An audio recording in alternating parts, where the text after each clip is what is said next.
for a bike ride today. It was meant to be a get used to the heat. Oh man, I really gotta get out there too. Okay, and I gotta be done by 12:30, 1 o'clock. Okay. I gotta be done because there is another roll of thunderstorms coming through around that time. So, well, I thought they were done because that's what it said, but that was yesterday when I woke up. It said it was going to be clear, so I slept in a little bit because I did my hair last night and I didn't want to be too tired, but apparently it's supposed to rain. And it's not going to really be a heat-induced ride because it is only supposed to be hitting 89 today. And so by the time I get outside, it'll be 76. I mean, it's very cool this morning, which is nice, but it would have been more productive for me if it was a little hotter, just for the simple fact of heat and everything. But that's cool, it's fine. Just hill training today for about an hour or two. If we get out of here by 10 o'clock, we can at least do 2 hours of hills. I was planning to possibly do 3, but I said 2 to 3 hours, so we can definitely do 2 hours. So this shoe is a true flat pedal shoe for cycling. Okay. And it'll help you get through that ride a little bit easier, being that it doesn't flex. Yeah. See how I can't bend it? Because it's in the pedal system. Yeah. I can assure you that's going to make the biggest night difference. Yeah.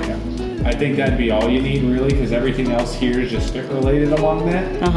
In the future, you may want a different saddle. There's a bunch of different things. There's 3 points of contact: handlebars, saddle, and pedals. Okay. So like you learned to clip out earlier, put your foot on the ground, and we go through all that. We take about 15-20 minutes going through. Okay. So, you want to do that?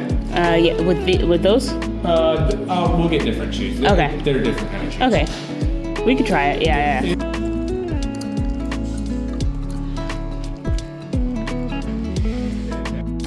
Today is about investing in you.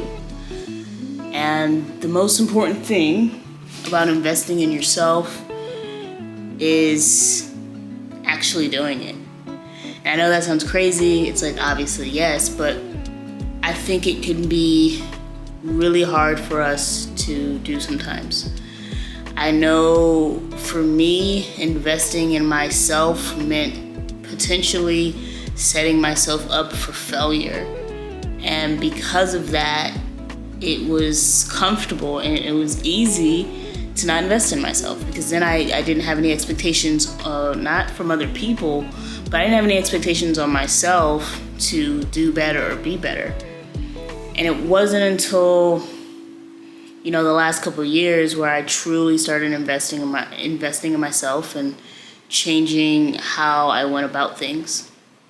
And in this video, you're seeing that one way that I'm investing in myself is through the bike fit.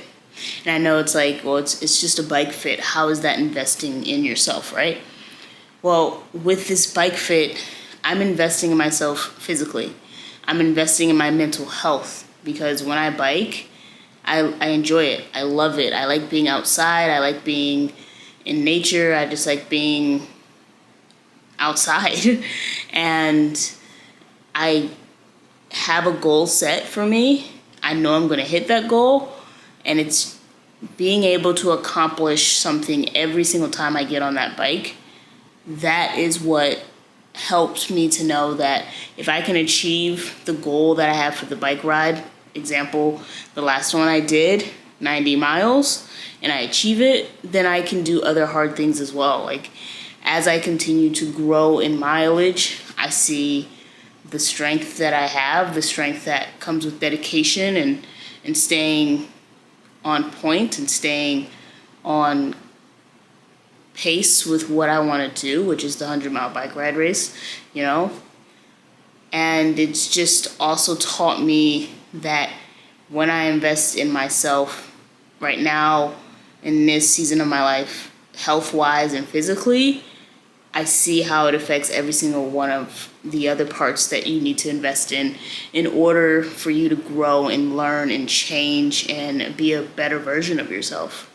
And so before we truly get into the bike fit and how that is investing in myself and and how it's investing in my life, let's talk about the 4 things that it takes to be able to invest in yourself. So the first one is spiritually. I truly believe spirituality is the foundation of investing in yourself. If you don't have a strong spiritual foundation, it can be very hard to stick to your physical health, your mental health, and your emotional health. I will be going deeper into these things when I get back to my podcast, when I start recording again. So I'll be going into more detail. So if you want to listen more, hear more about how to invest in yourself with these 4 pillars, definitely go and listen to my podcast. It'll be coming out in November, so be on the lookout for it. The second thing, once you get your spiritual down and good, you have a good foundation, the second thing that I did was emotion. And I say the next thing is emotions because I feel like spirituality and your emotions go together. For me, I believe in God and I believe Jesus Christ died on the cross for me. And when I finally, really stepped into my relationship with him, I saw how my emotions stabilized, how I was able to feel an emotion and not necessarily always have to react to an emotion. Because in the Bible it says, emotions, they come and go. But it's up to you how you react to that, right? And it doesn't say all that. But I'm just saying, emotions cannot be our guide. They fluctuate way too much. You have to stand ground on your foundation, on what you believe, your morals, your values. And so when things happen in my life, I have to take a step back and I say, okay, that happened and this is how I feel. I acknowledge my emotion and then I figure out what I can do to solve that problem. Now, if it's a 2-parter, I figure out what I did and how can I fix it so that the other side can see my side, or that we can come to a solution together that will fix the problem.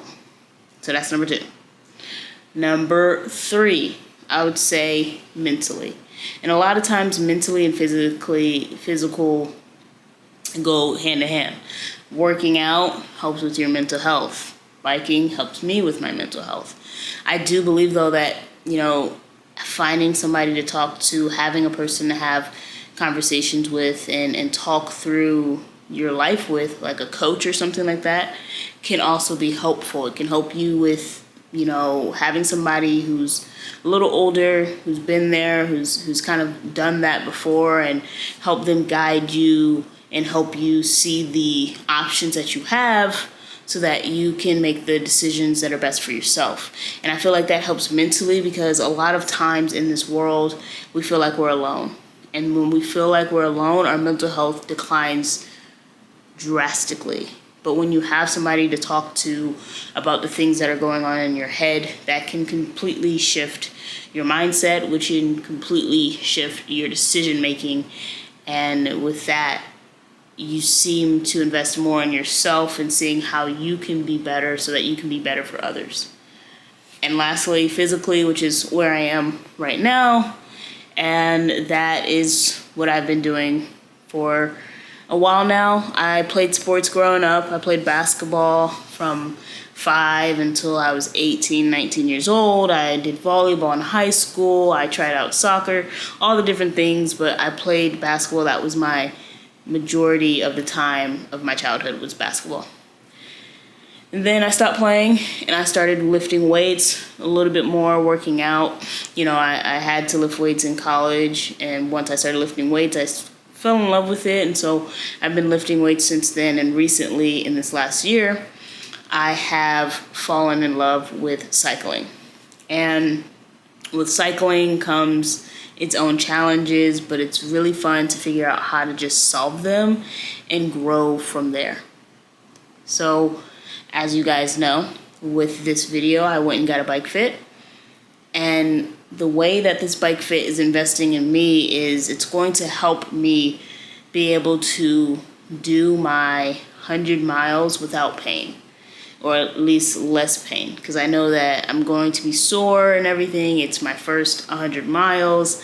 It's my first like real challenging bike race, but I want to be comfortable on the bike so that in this race I can give it my all and I can give it my best. Now, at the beginning of this episode, you saw me going for my bike ride, and that was before the bike fit. And during that bike ride, I felt like my legs, my right leg was kind of, going numb a little bit, and there was just a lot of pain in it. And then my upper back, my upper back hurt, and it hurt a lot. And it hurt to the point where it was very hard for me to sit in the bent over position that is needed when you're cycling. And in that moment, I was like, yep, I'm doing this bike fit. I need it. I definitely need them to fit it to my body. Let me tell you how important this bike fit was for my physical health. It was so important because when it comes to biking, even though it's healthy, if you're not in the right position, you can be hurting yourself in the long term. And so through this bike fit, I invested in my long-term health. And they adjusted everything. They adjusted my saddle. They adjusted the height of my saddle. They adjusted my handlebars. Everything was adjusted. On top of that, I got taught how to switch gears. And I got taught how to clip in and out of the cleats or the bike shoes that you get when you decide that you want to be a clip-in biker now. And I decided that at my bike fit, but he taught me this simple, easy way to do so. And I went on my first bike ride that next day, and you'll have to hear more about how that went in the next episode.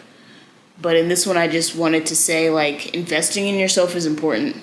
It's one of the best things that you can do in life, and the earlier you do it, the better. It's like investing in stocks. It's like investing in anything financial other than cars, like real estate and stocks and and shares. It's just like that. The earlier you invest, the better your outcome. It's the same thing with your own life. It's the same thing with you. The earlier you start to invest in yourself, the better and you're going to be down the road. And so I urge you now to invest in the person you are at 18, 19, 20. Invest in yourself. A lot of people are going to tell you, hey, look, go out, party, enjoy life. But I'm here to tell you, like, if that is what you want to do, that is your decision. I've been there before. I can't judge you.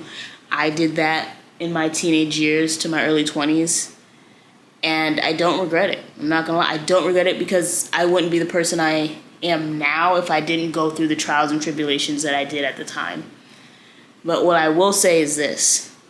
I urge you to start early because I believe that there was a lot of issues and problems that I had at the time that I could have resolved and found solutions for, and really put a mirror to my own face and saw my part in the different things that I was going through at the time, and I could have fixed that quicker. I could have been this version of myself earlier.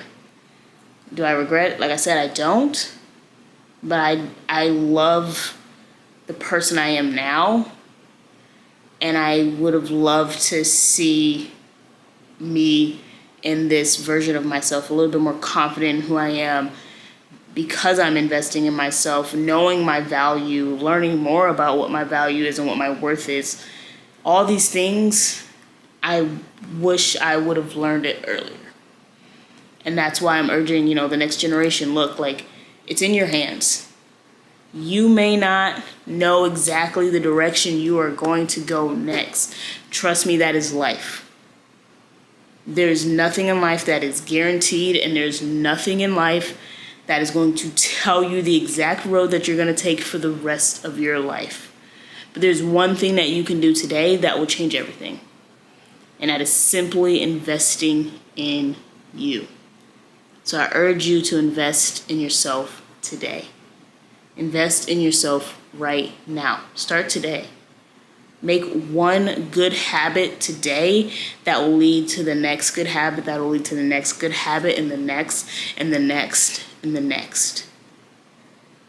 There's so much potential in you that you have untapped, and it is up to you to choose to see it. It is up to you to choose to invest in yourself. Like I said, come back for a little bit deeper into those 4 pillars. That's all for today, guys.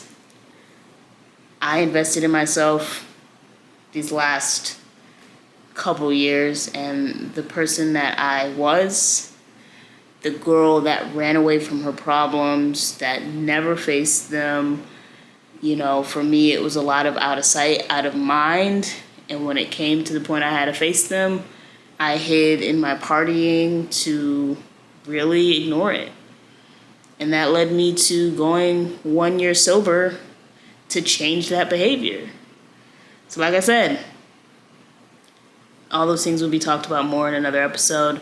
I don't want to go too deep right now because this will be longer than intended, but definitely just start today. Start investing in yourself today and start connecting differently. And what I mean by that is connect differently through you having like-minded people around you, but also seek others who are different from you. Because when you seek others who are different from you, you can see something different and you can come up with commonalities that you have, and in that you will grow. In that you are investing in yourself. Because none of us are alike or just alike. We all are different in some type of way. And that is what makes us beautiful. So connect differently.